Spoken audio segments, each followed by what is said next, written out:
instead of doing your job, you are off enjoying yourself on Risa.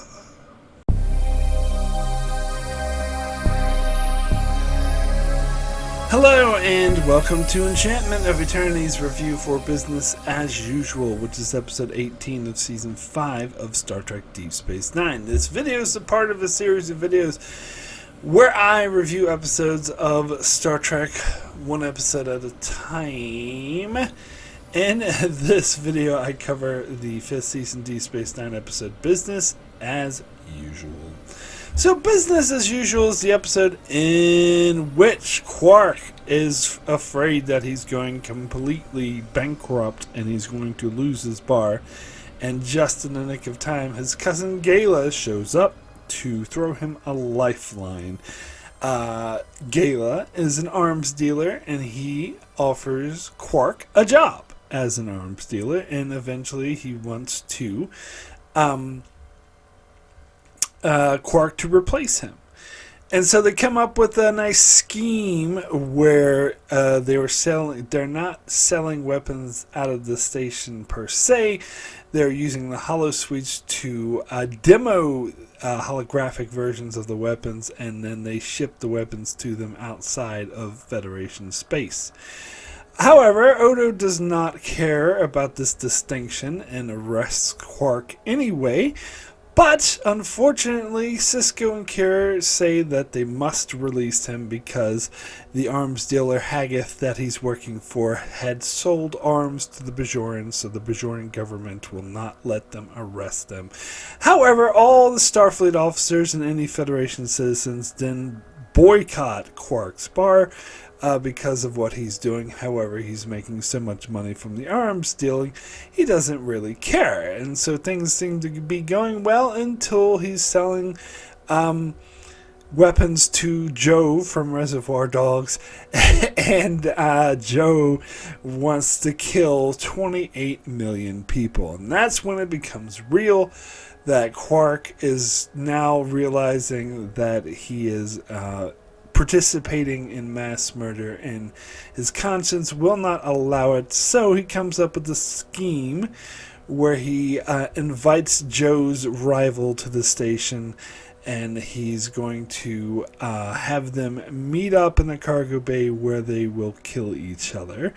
And all hell breaks loose, and so Haggith and Gala have to escape with their lives, whereas Joe was murdered the next day by his rival.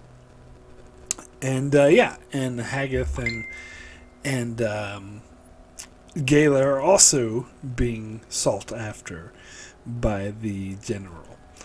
And so Sisko is saying Quark is facing some charges, but Quark explains, hey, I just did this to save 28 million people, and Sisko says he's happy with that, and so Quark's like, can we reach some arrangement? And Sisko says, sure, this is how much it's going to cost to repair the cargo bay. And and Quark says, maybe we can work out some payment plan, and Sisko goes, works for me! And so Quark is now back on the good graces of the Starfleet officers. And he's also out of debt, by the way. So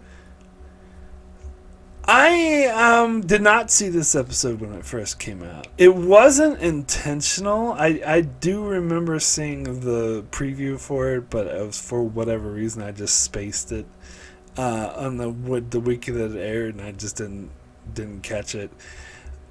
So before I was talking about episodes that I watched like sometime in 99 or 2000 or maybe 2001 when I was taping it off the TV.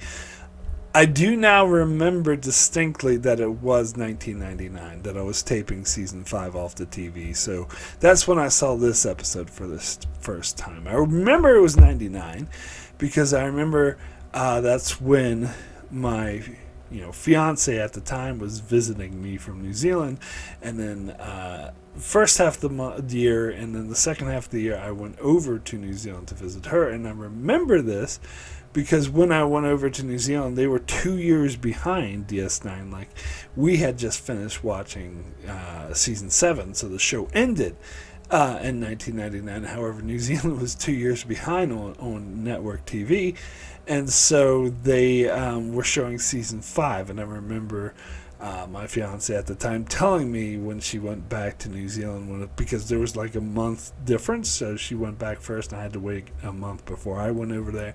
And so she said she watched Deep Space Nine to think of me, because she was missing me. So I was like, oh, watch Star Trek. And she said it was the episode where the Ferengi love songs, the Grand Nagus Zek and Ishka hooked up.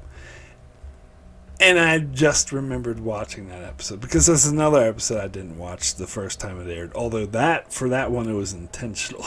This one wasn't intentional. And so it must have been 99 when I was recording this off the TV. So I remember recording it off the TV. So probably it was around the same time that season 7 was airing, or towards the end of it. And I remember it was on reruns at like 2 in the morning. And so, but I used to work late, so I'd like just record it off the TV or watch it when I came home from work. And so yeah, so I was caught all the season 5 episodes, which I hadn't seen since they aired, and some of them, like this one, I hadn't seen at all. So anyway, that's my little history lesson with this episode. I think I was always impressed with this episode, but I've grown to appreciate it even more over the years. I think I did a countdown once where I count down my top 10 Ferengi episodes, and I put this at number 1. I even acknowledge that's kind of cheating a bit, because it's not really a Ferengi episode. I mean, it features one other Ferengi, but I don't know if it's. I think of a Ferengi episode as when the Grand Dingus, the Grand Nagus shows up, or like Quark's mother or something like that, or Brunt is there. I don't know if it's just Gala, if that counts as a Ferengi episode. But look, Gala was in the Magnificent Ferengi, so that's why I counted it. It's more of a Quark episode, to be fair, and I actually generally speaking, I like Quark episodes better than Ferengi episodes. Like, what's that one called? The Klingon one, House of Quark. Like, that's a Quark episode. It's not a Ferengi episode. Or, I'm blanking on some other Quark episodes. Like, Who Mourns for Morn? That's a Quark episode, not a Ferengi episode. So, technically, yes, this is probably more of a Quark episode than the Ferengi episode, but that's splitting hairs either way. So, regardless, this would be my favorite Ferengi episode if it counts for that, and this would be my favorite Quark episode if it counts for that. I think this stands out. For one thing, I do appreciate episodes like House of Quark, but again, if you watch my review for that, maybe not as much as some other people seem to like it. But I like this episode better because it's not a comedy. That's to me, that's a huge plus. Just like the Switzerland flag. Anyway, it's a huge plus that that this is not because usually Quark episodes or anything involving Quark Ferengi episodes are always like dumb comedies. Well, there's some exceptions. Like I said, I love the Magnificent Ferengi. That's the funniest episode of the show. But usually, like, I don't care for any of the Nagus shit, like the Nagus, or yes, we're gonna get up to Ferengi love songs soon, and that episode is god fucking awful. So yeah, I usually don't typically like the comedy episodes, especially involving Quark and the Ferengi. So yeah, that's kind of an addition. Like House of Quark was okay. That was kind of funny, but um, I'm more yes. I think Star Trek is better at drama than it is at comedy, and I think that this is a very strong character story for Quark. Probably the best of the show, dare I say.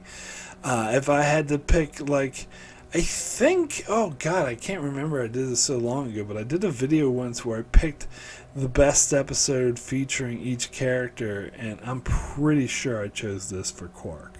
I'm almost positive that I chose this for Quark.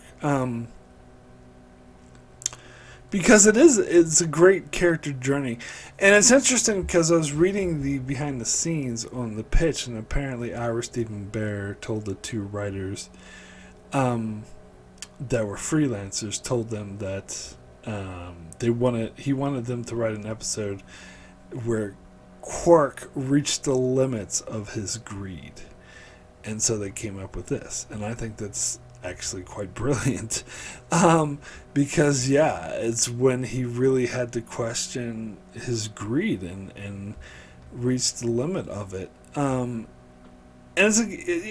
So it starts with him like freaking out that he's going to go broke, which I have heard other reviewers point out that actually doesn't make any sense because Starfleet is loaning him the space, so how could he lose the bar? And but whatever. And yeah, and Starfleet has no money, and also like Sisko was paying Quark to be there. He because when Quark lost his bar and had his falling out with the Ferengi, he's like, oh, I'm gonna give you the bar and the space, and I'm gonna actually pay you for it for a storage fee. Seems to me that when he fell out of favor with Sisko would have been like, all right, fuck you, give me that space back then.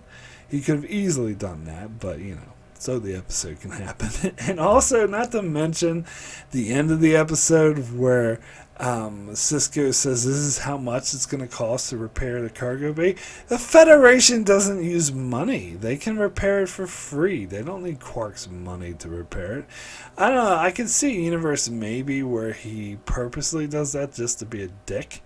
Because, as I said, I think there has to be some mechanism to which Federation does use some sort of currency with other alien races that use currency, and so maybe he's invoking that mechanism, and just even though he doesn't need to, he just wants to be a dick to Quark.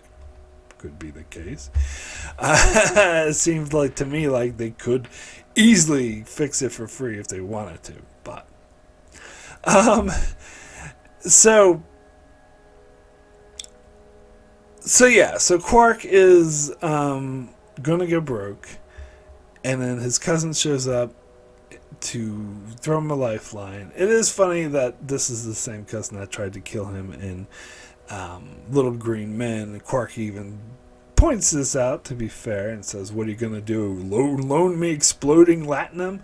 But I don't know if that one line's good enough to justify how Gala could go from wanting Quark dead to wanting to give him a job and fish him out of his financial troubles. It does, like, even if he is looking for someone to replace him so he can retire, it still seems a stretch. But whatever, it's so the episode can happen. So Gala comes to throw him a lifeline. He meets Haggith. They did a callback to the episode Way of the Warrior. I think when Quark was talking to Garrick, he mentioned his cousin Gala was an arms dealer. I think that's the first time we actually hear that's his profession. And Quark says he didn't want to become an arms dealer because it's not a people job and he's more personable. And so Gala brings this up when he's like, I know you say you never want to be an arms dealer. It's not a people person, not a people job, but you're wrong. And says that his skills in hospitality would actually be very helpful, as we see that it actually is. So they come up with the scheme to sell the weapons out of the holosuites. I will say, like, how do the people who are purchasing the weapons, like, how would they know that the holograms that are being shown are accurate representations of the weapons that they're going to get sold? I mean, Haggith knows. He was like, oh, it even pulls to the left or whatever. But how would the clients know? I suppose, I thought about this, and I suppose that if it didn't, like upon they would probably have some sort of guarantee, some warranty or something. Like, if it didn't actually match up what they were showing in the holosuites, then they would probably be outraged and like threaten their lives or demand their money back, and cause issues which they don't want to be caused. So maybe they have some sort of guarantee that, no, trust us, this is accurate. And to be fair, from what we've seen in the episode, it was in fact an accurate representation. So Quark goes on this journey. He's getting his money back. He's paying off all his debts. He's gonna be rich, like that scene where Haggith gives him that like super expensive necklace, and Quark is like, look, and then Starfleet exiles him and gives him the cold shoulder, and he pretends like it doesn't bother him, but it's very clear that he's bothered, particularly by Jadzia, who he considered a good friend, not talking to him, and so he keeps bothering her, and she gives him the cold shoulder. And then we get the scene where he meets up with Joe from Reservoir Dogs, the Regent. I'm going that. Keep calling him Joe. Get to Joe. Joe can get him to a doctor. Joe can get a doctor to come to him. I've seen the Reservoir Dogs so many fucking times in my life, like probably over 50 times, so it's kind of ingrained in my brain. But I know he's been in other stuff too. He's known for being for some shows in the 70s, and he was also in another Star Trek episode. It wasn't his first Star Trek appearance. He was in The Big Goodbye in season 1. But for some reason, this appearance like stood out for me more as like Joe from Reservoir Dogs. And apparently Ira Stephen Barrow is like a huge fan of them, and he said that like when he was performing, like everyone got out of their trailers to watch him perform. So anyway, Quark is realizes when he says that he wants to kill 28 million people that it's not just theoretical. The distance that Quark had created in his mind between the harm done and what he was actually doing like evaporated, and he had to face the facts that he was participating in mass murder. And we saw that nightmare that he had, which I do think that nightmare is just a little bit cheesy, but I get the point. Like, I get what they were trying to do with it, and I do think it makes sense for his character. And so he risks his own life. In fact, you get that one scene where he's talking to himself, and I think this is, usually I don't like scenes like that throw out exposition, but I think it's actually a really good scene where he's saying, yes, I could die, but what is one life compared to that of 28 million?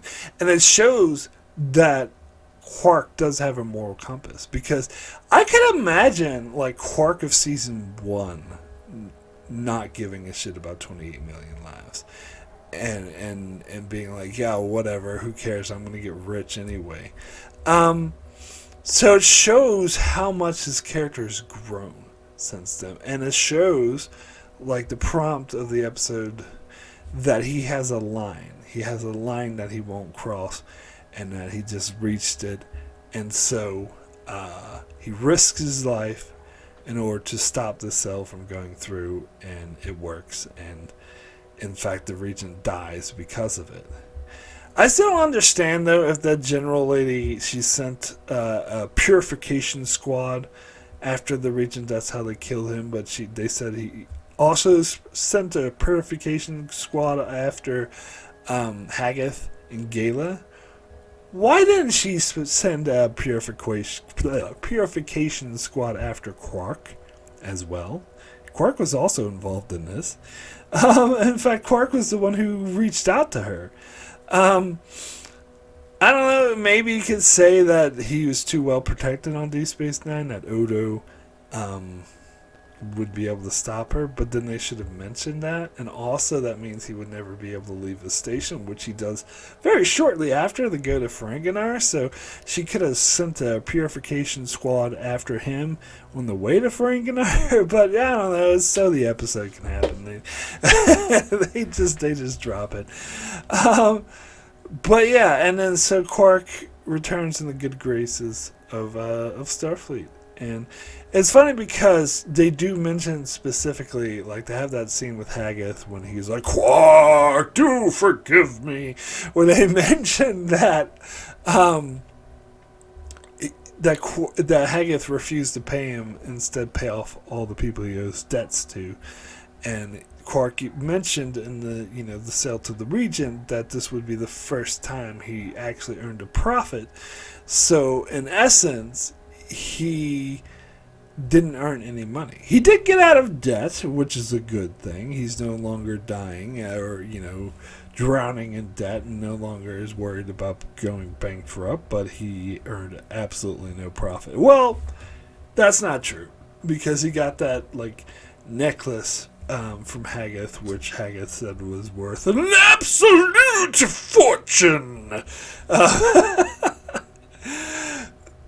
So it was a really, it shows how far Quark's character has grown. Now, some people say it's because of his being around Starfleet and the Federation for so long that has changed him.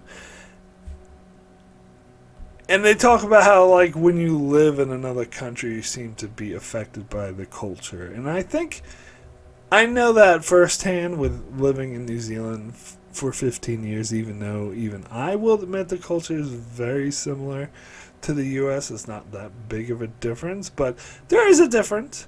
And I did acclimate to it in certain ways. And so I can see that being the case with Quark. In fact, that's why I didn't really buy. There was a line at the start of the episode that bothered me when Gala was when he saw Judge Zia, he was like, "Oh, clothed female, how titillating." However, he's been working with other alien species in Haggith, and he's surrounded by women with clothes on, and he should see women with clothes on all of the fucking time, so he should be used to it by now. So, yeah, I didn't quite buy that. It was just showing him, they just wanted to show him being chauvinistic, which they could have done in other ways. And so I do think that is a factor that Quark kind of was affected by Federation morals, but I don't think that's the only factor. I think even from the beginning, Quark was seen as that he has has more scruples than he would like to admit, because it's not the Ferengi way to really care about other people or have any scruples, but we've seen him defy that several times, and plus we've heard about him sort of giving handouts or helping the Bajorans during the occupation, and he would pretend that he wouldn't, or saying, "Oh, that's because I wanted to do this to increase my business." But that's bullshit. That that he does have a heart that he tries to hide. But yeah, I do think though that being around Starfleet has increased that aspect of his personality, but I'm saying that aspect already exists. It's in his nature, even though he tries to deny it because it doesn't fit with the Ferengi culture. And I love how that this episode really explores that and really has him confronted and him having to admit himself that I would rather lose this fortune, which most Ferengi, the Ferengi culture is telling him that the fortune is more important than anything else, even 28 million people, but he just can't cross that line. And so he gave up a fortune in order to prevent millions literally millions of people from dying. And this is just one cell, mind you. If they continued selling, that would be millions and millions of more people dying. So, yeah, he just realized that he just couldn't do it. And so that, yeah, it was an amazing character story. I think Armin Shimmerman played it extremely well. I do like the guest actors. I mentioned Lawrence Tierney, who was Joe from Reservoir Dogs already. Apparently he was sick, or he had just had a stroke, I believe, right before filming this. And Alexander Siddig directed this episode, and I remember him talking about how it was a bit difficult to work with him because he couldn't remember any of his lines, which, again, not blaming him, he had just had a stroke. But I think they said that Alexander Siddig needed to like stand off screen, like with a cue card or something, or even like tell him his lines in between every take and stuff like that. But they were saying that the only line that really mattered was when he said, "I'm here to buy weapons. Are you here to sell them to me?" And they said that people like applauded after he performed that. That was like a perfect like delivery, and it was a good performance. So I did appreciate that. Also I did like the guy who played Haggith, even though I've been sort of mocking him throughout this review. It's all in good faith. It's all it comes from a place of love, because I think he does a really amazing job as a creepy gangster type. And apparently they kind of based him off of, or at least there's one line where he goes to Quark and he says, "One thing, don't cross me, Quark. Don't ever cross me. Do you understand?" And Quark is like, yeah. Or like, I can't remember what he said. He's like, "Do you hear me, or do you understand?" Quark's like, yes, absolutely, crystal clear. And that line was delivered with like such like ice that it was just, you really felt like this is a dangerous guy. But apparently the writers based that off of a scene from Scarface, finally a movie I've actually seen, where, Memory Alpha, the way it puts it, as the line in Scarface isn't, they don't use the word cross, they use a colorful metaphor, as they say. So I imagine the line is "don't fuck me." I assume that's the line, or "don't fuck with me," maybe. I don't know. It's been a while since I've seen that movie, but yeah, it makes sense that they would take inspiration from Scarface. I was also thinking of this movie Lord of War, which came out after this episode, so obviously they wouldn't have based it off of it.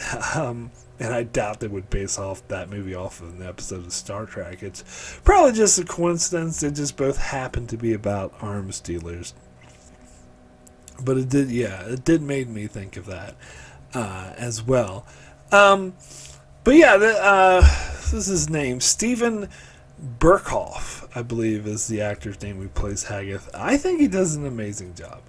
And I was trying to look up and see if he's been in anything that I've seen, and he's been in a couple things I've seen, but like years and years and years ago, and I don't remember that clearly. I couldn't tell you who he played or how important he was in the movie. Like, he was in Beverly Hills Cop, he was in A Clockwork Orange, apparently. He was in Octopussy, which I don't remember that movie at all. I couldn't even tell you what that movie is about. I just know it's one of those James Bond movies I watched. He was in Rambo. Okay, yeah, I wouldn't remember him from that either. What else was he in? Apparently, so he's still doing stuff. Like, I saw he had a 2025 credit, so he's still out there. He's like 88 years old apparently, and he's still out there doing TV and movies. Most of the stuff he's been in recently has been like B movies and like really rare bad stuff you'd never heard of. But apparently he does have a credit on the show Vikings for 12 episodes. I don't remember him being in Vikings at all. This was season 5, I believe, and I don't think I even watched season 5. I think he had a few credits in season 4, which I did watch, but yeah, I don't remember who this guy is. Played some sort of king or something. I don't know. But yeah, for the most part, I hadn't really seen him. You know who he reminds me of, though? He reminds me of the guy, blanking on the actor's name, but the guy who played the what do they even call him? I can't remember what they called his character. But in the movie Lost Highway, have you ever seen Lost Highway? There was a guy who was like pale-faced, Mystery Man. That's what they call him. They call him Mystery Man, and he's like shows up every once in a while and acts all creepy and is like very weird, and you don't understand what's going on. And I think it's like, my theory is that it represents, like, that it's taking place in the main character's mind, and it represents the part of him that's like dark and like the killer. And he's like, I'm there right now at your house. Like, that guy, and he does such a good job of being creepy. That's who he reminds me of. It's not the same person, though, because the guy who played Mystery Man in Lost Highway, it's kind of ironic because the movie's about a artist, in this case a jazz musician, who kills his wife, and the actor in real life was put on trial for killing his wife. So that's kind of fucking creepy, actually. It's a creepy element to that. So I know it's not him, but it reminds me of him. And yeah, like there's bits of overacting that I like to mock. It's like, and that instead of doing your job, it's like, Quark, please forgive me. Oh yeah, and the other line, I haven't mentioned a line that I also really like, when when Joe is like, when he says, I want to kill 28 million people, and Quark's like, can't you just wound a few? And he's like, I'm here to buy weapons. Are you here to sell them? And then Haggis is like, absolutely. It's just, Quark he's trying to make a joke, but Ferengi humor doesn't quite translate, so let's avoid any further attempts at jocularity and stick with the business.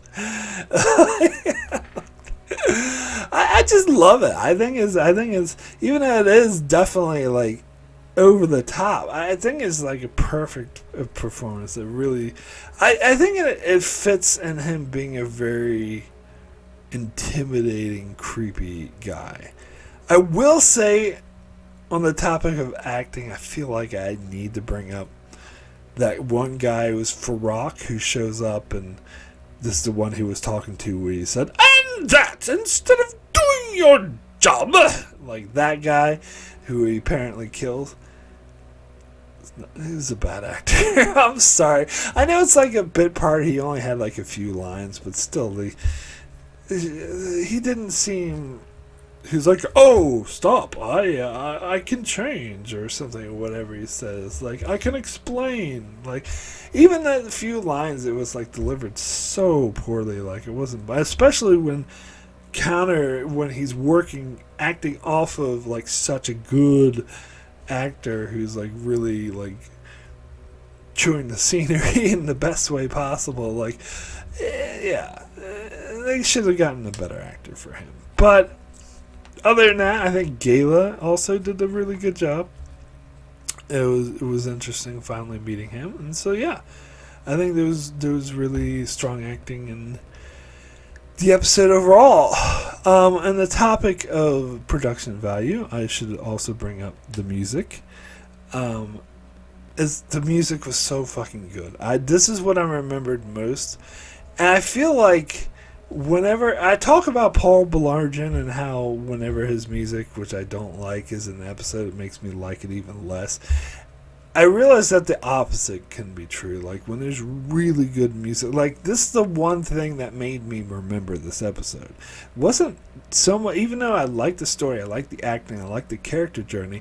It's the music that really stuck with me and had me remember, particularly in the scene where Gala is talking to Quark and trying to convince him to forget about his conscience and say, if you look out on all those stars, those millions of blinking lights, if I told you I'd give you, 300 bars of gold plus platinum to put one of those stars out, would you really tell me to keep my money?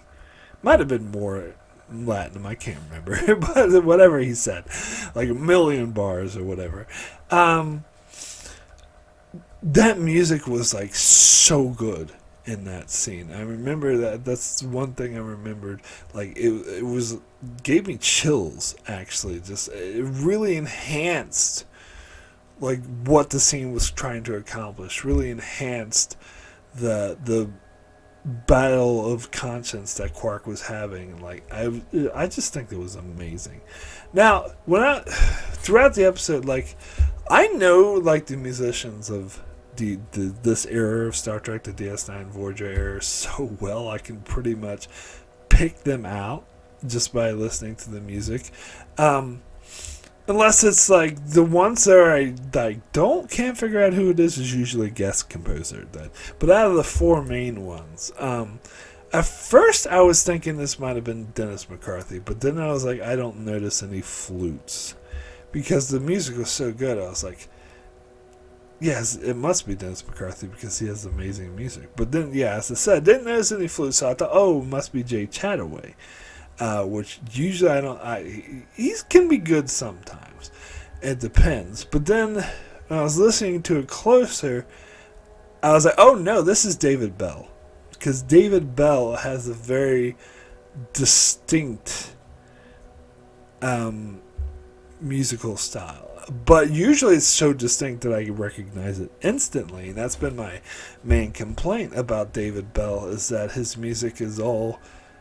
Sometimes I feel like they just reuse the music he's already done. It's all too similar. However, I would say it's varied much more. Like the music he does in this episode is so unique that I at first didn't recognize him. But then when I heard certain cues, I was like, oh no, that's definitely David Bell.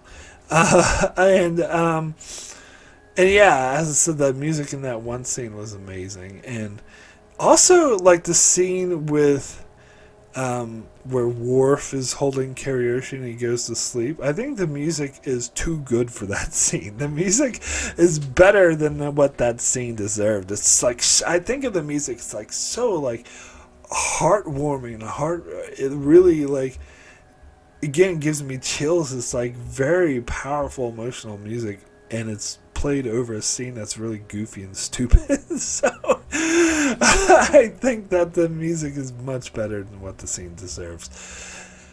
So speaking of Kariyoshi, I guess I'll talk about the B plot quickly. It's dumb. To me, it's not enough to ruin the episode because it doesn't take up that much of the episode. But it's silly, like, the baby will cry unless O'Brien's holding it, and no matter who holds it, the baby will cry, and yeah, I don't know, it just gets a bit silly. And talked about acting. I usually like Sir Laughlin, but that opening scene where the baby was crying, he's like, oh, Chief, and acting all nervous. I think that wasn't a good performance. But that's just me. I will say that the scene when he puts Kariyoshi down in the pit in Ops and everyone's looking at it and Sisko's like, maybe you should take a few days off. And he's like, no, I have the situation well in hand, as you can see. And Sisko's like, let me put this another way. Putting Kariyoshi in the pit is not an acceptable solution. Find another one. And I like how everyone's still like looking, and Sisko, like, they're all whispering, but then Sisko speaks up and is like, "Don't you people have work to do?" And O'Brien's like, but it Didn't wake up the baby. That was, yeah. That was a funny scene, I will say. And they even put this in Quark's dream while having O'Brien hold the baby. It's like, you killed my baby. I was like, all right, do we really need to intertwine the plots that way? I don't know. It was kind of a dumb plot to begin with. And of course, Worf is going to be the one. That's the big joke. It's the lumbering Klingon who doesn't really know anything about kids that the baby's gonna be comfortable with. I don't know. Like I said, it's not like a terrible B plot. I don't think it sucks, but it's kind of a it kind of could have lived without it. So I would now like to thank all those that support me on Patreon. It's very much appreciated. It does help me continue with the channel. I'd like to give a big special thanks to Brandon Neal Hiles and Jordan Johnson. Thank you so very, very much for your strong support.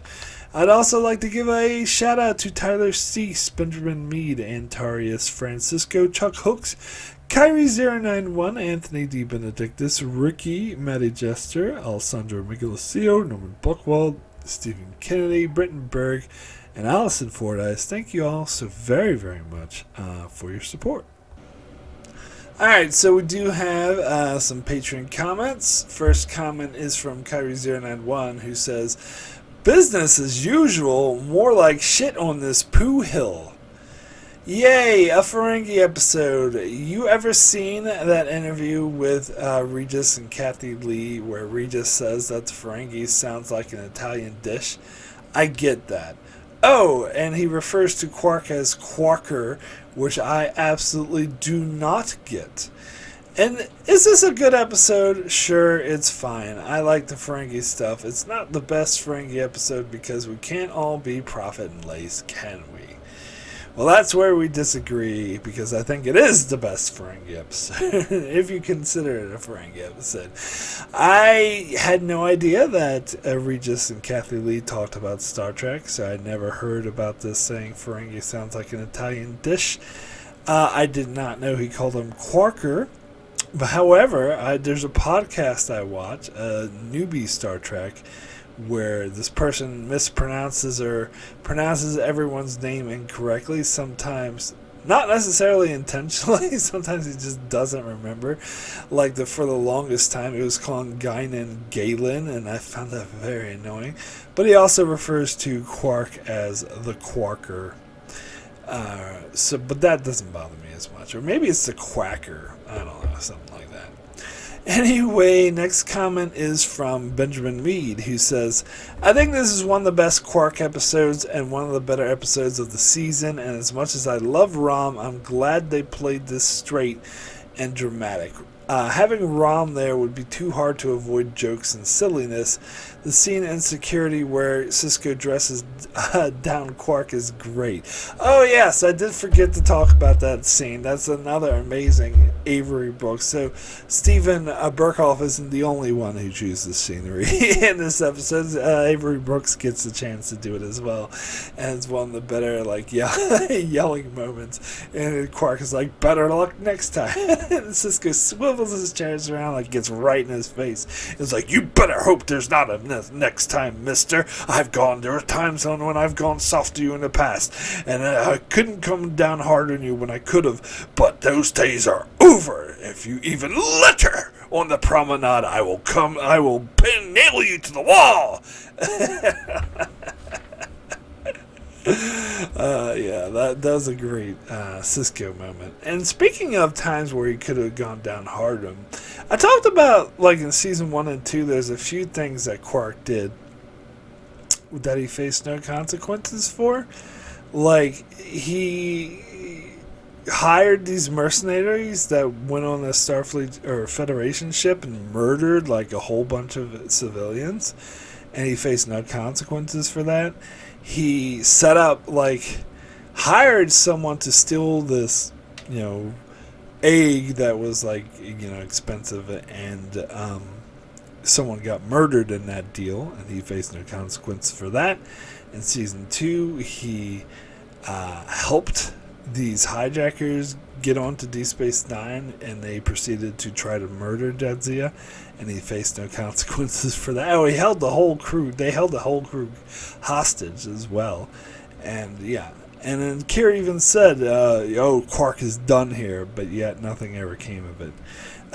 So it's funny that now selling weapons is finally a bridge too far.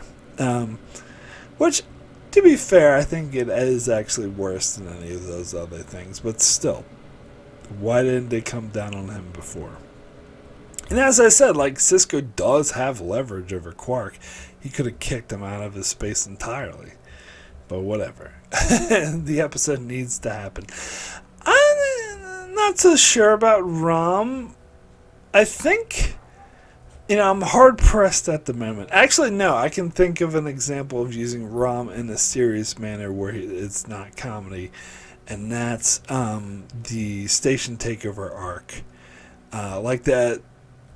I mean, there is sometimes he says something goofy, but it never detracts from the serious drama or the intense action, like in Sacrifice of Angels or Favor of the Bold.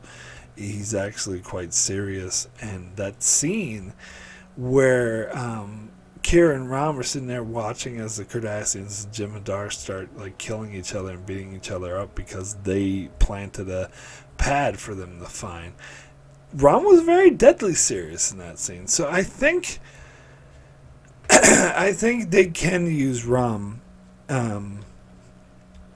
seriously when they want to. It's just, I think, the temptation is often too strong to have him tell stupid jokes. But I think if they really wanted to, they could have used him. I didn't even notice he wasn't in the episode until you pointed it out.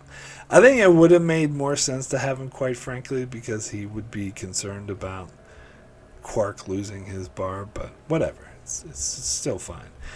Anyway, next comment is from Stephen Kennedy, who says, I like this episode. The B plot was trash. The biggest problem I had with the episode, how convenient that Hagath gave free weapons to Bajor. It's very strange that the Circle didn't attempt to buy weapons directly from Hagath, who showed them goodwill. Quark finally grows a conscience, and everybody loves the lovable rascal again, within reason, of course. It feels like that Deep Space Nine got the massive reset button on loan from Voyager for the last few episodes. So my rating is 8, and when Ira Stephen Bear found this reset button, he tossed it out the nearest airlock out of 10.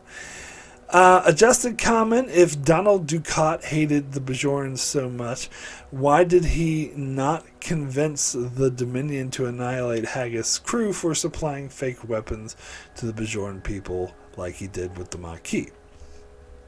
Alright, so let me address several things with this comment. First thing, another thing I forgot to mention was the whole thing of Hagath selling weapons to the Bajoran. I like that storyline. I think that was a very interesting way for them to get out of it, for Odo not being able to arrest Quark. And I think it's within Hagath's character as established in this episode that he would do something like that because he's kind of a chess player. Sometimes it's not always about making money. Sometimes it would be about getting friends. And like he said, he laid it all out like the Cardassians were overconfident, and that was his big thing. And that was a really good scene where Gala was sort of congratulating him, and it was he's like, I told you it was a good idea to sell to the Bajorans, and how everyone's saying, why would you sell to them? Sell to the winner. Why sell to the Cardassians? I thought that was a really nice touch, personally. And so I don't know. There's other things about this episode I think are too convenient. That one actually makes sense to me. Why the Circle didn't attempt to buy weapons from Hagath? Well, there's several reasons. Maybe Hagath wasn't available and they couldn't get a hold of him. Maybe Hagath demanded a price too high and they could get it cheaper from the Kasari. Or maybe Haggith refused to sell to the Circle because they were a splinter group starting a civil war, and Haggith wanted to only deal with the official Bajoran government. Pick your choice. I think any of those could work. As far as Donald Ducat, why he didn't go after Haggith for selling them the weapons, again, you could come up with several reasons for this. Maybe, and this is what I think the most likely reason would be. He probably didn't know. He probably had no idea where the Bajorans were getting their weapons from. Because if the Cardassians did know, then yes, they would have won after them earlier. And also, you could say that he didn't really care about that at this stage. Going after the Maquis is different because the Maquis were at present threatening the Cardassians and taking over. Haggith was not at present threatening anyone. That was something he'd done in the past. So I think either one of those reasons would work. Yeah. What else is there? DS9, the massive reset button on loan from Voyager. Yeah, I don't know. I don't think so. But anyway, next comment is from Norman Buchwald. He says, one of the most underrated episodes of Trek and perhaps the strongest Quark episode. I really like this episode where better than any other one we see Quark dealing with ethics and moral dilemmas when being both a social outcast in Ferengi society and needing to prove himself with profit. He's trapped being a customer service representative to sell weapons to warring planetary nations that will use them to murder lots of people, including mostly civilians. Having him tie his holosuites to be his method to sell items was ingenious. In addition, the reactions from the station, including Sisko and especially from Jadzia Dax, was definitely strong, and it was his relationships with others on the station and how much Quark cared about it just added the genius touches. We finally meet the notorious Gala, who has often been referred to owning his own moon, and as expected was absolutely despicable, and the weapons/mafia like Musk-like leader was fantastic. Loved how the actor would pronounce his rage at the end of certain sentences politely to Quark, and how Quark gets himself out of this is great. This should have been the episode that ended Quark's arc on losing everything in body parts, instead of later bringing us to that horrendous Ferengi love songs, where the episode gave us one of the most annoying couples in Trek. 9, you killed us, Quark. Nightmares out of 10. No, I agree. In fact, I thought, from memory, I thought that this was the episode where he got his name back, where he ended his exile, but then, watching it, I was like, oh yeah, that's right, it's not this episode, it's that dumbass Ferengi Love Songs episode. So yeah, totally agree, it should have been this episode.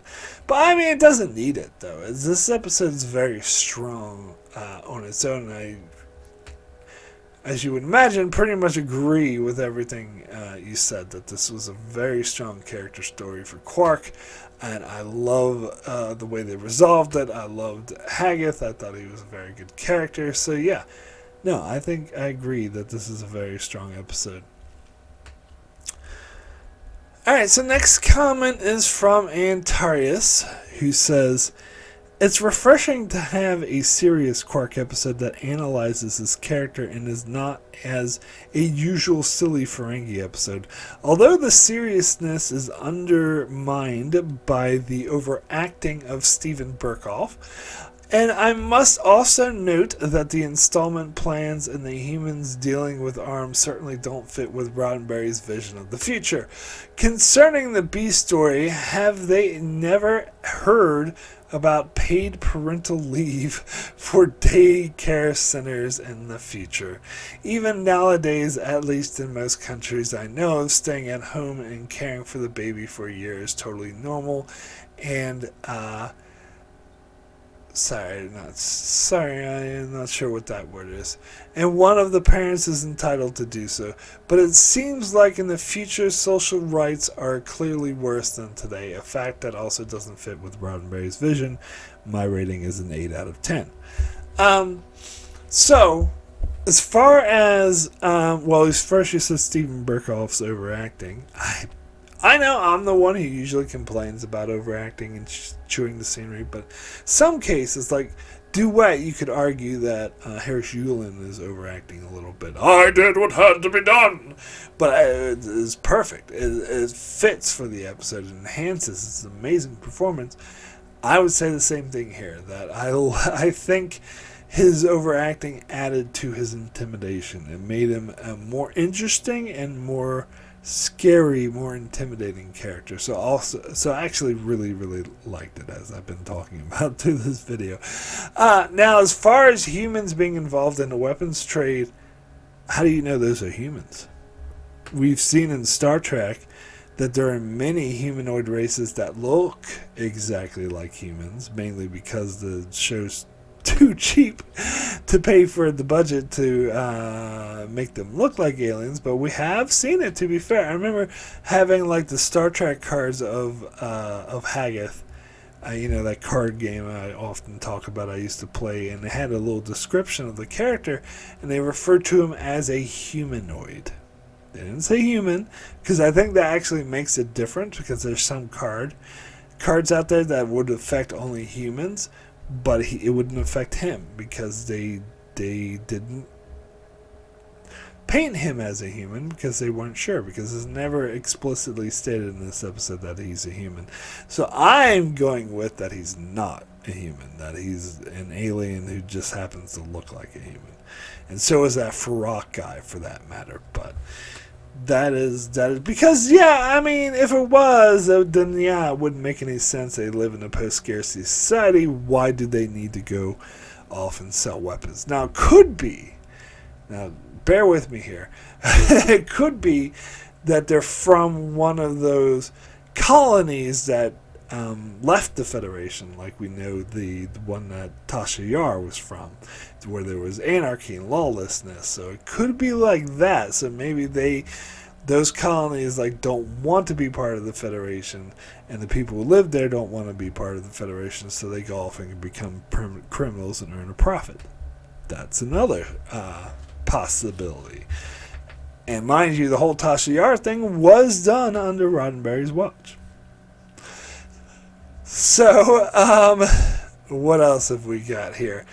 The baby thing, no, that's silly. I didn't think about the paid parental leave. That's a good point. But from what I understand is that Sisko, it seemed to me that Sisko offered O'Brien time off, but he didn't want to take it because he's just too much of a workaholic and he had to be talked into taking it. I guess that's the best way I could try to excuse that, but otherwise it's so the episode can happen, basically. So, next comment is from Brandon Neal-Howells, who says, I don't understand why Quark is broke.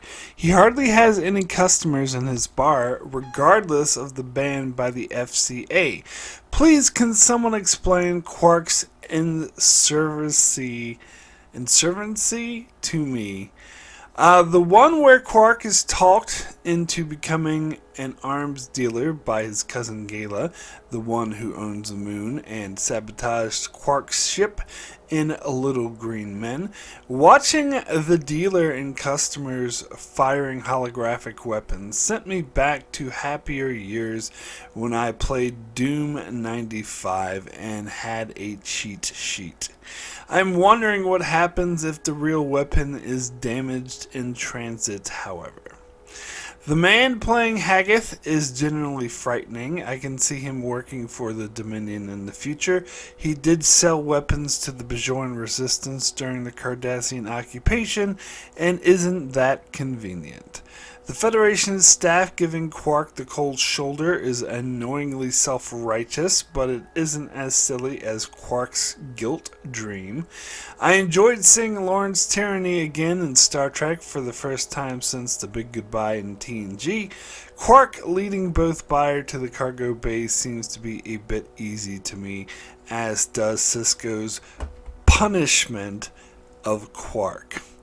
And Miles and Keiko's son cannot sleep without being held by his dad. I never saw my son when he was this age. It is something I will always regret.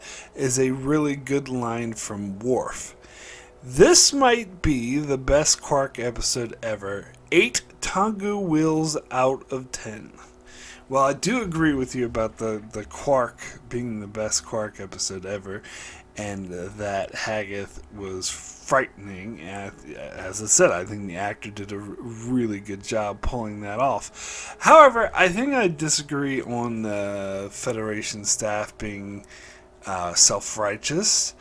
I mean, Quark is selling arms that could kill millions of people, and they can't do anything about it, so they except be a dick to him. That actually makes sense to me. But as I point out the flaw in that if they really wanted to get back at him, they could just kick him out of his space because they're actually loaning it to him.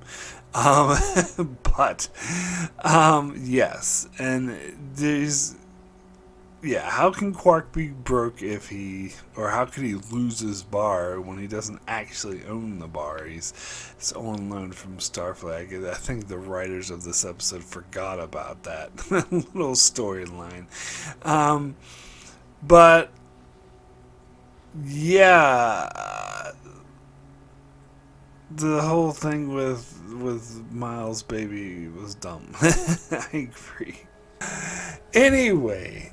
thank you, patrons, so much for your comments.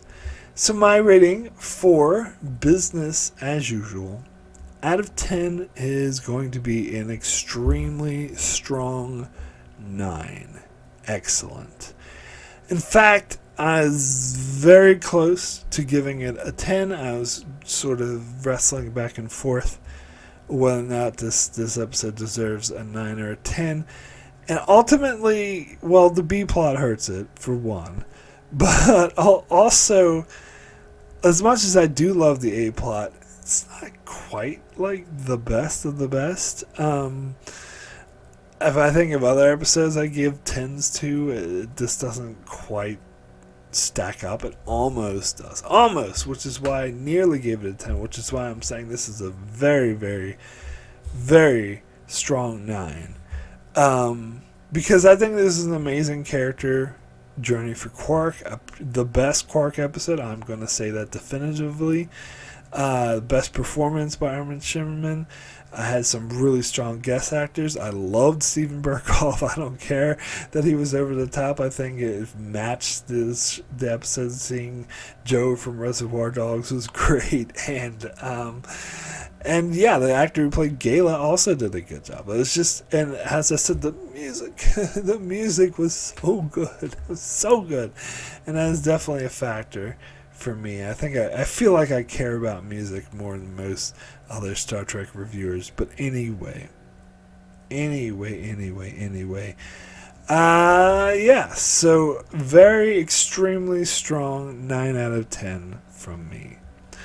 So that's it for my review of Business as Usual. If you enjoyed this video, please be sure to subscribe, leave a like, leave a comment below. Let me know what you thought of this episode. Is there any better Ferengi episodes, or is there any better Quark episodes? Do you think it made a difference that this wasn't a comedy? And did you find Steven Berkoff's performance too over the top, or was it just perfect?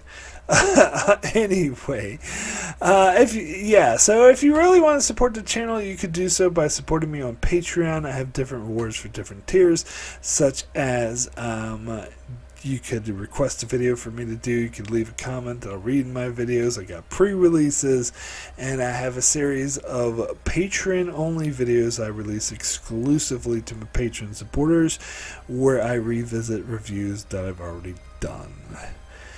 Alright, so let's see what's coming up next on the channel. This coming Wednesday will be my review for the Voyager episode Before and After. And Thursday I'll be reviewing the latest episode of Starfleet Academy, episode 5. Saturday I'll be reviewing the DS9 episode Ties of Blood and Water. And then next Wednesday we're reviewing the aforementioned terrible episode Ferengi Love Songs. So that's what's coming up on my channel. Be sure to check me out as I continue to cover Star Trek Deep Space Nine and Star Trek Voyager and many other videos on Star Trek and other shows as well. So be sure to subscribe so you can keep up with all of that. And thanks a lot for watching.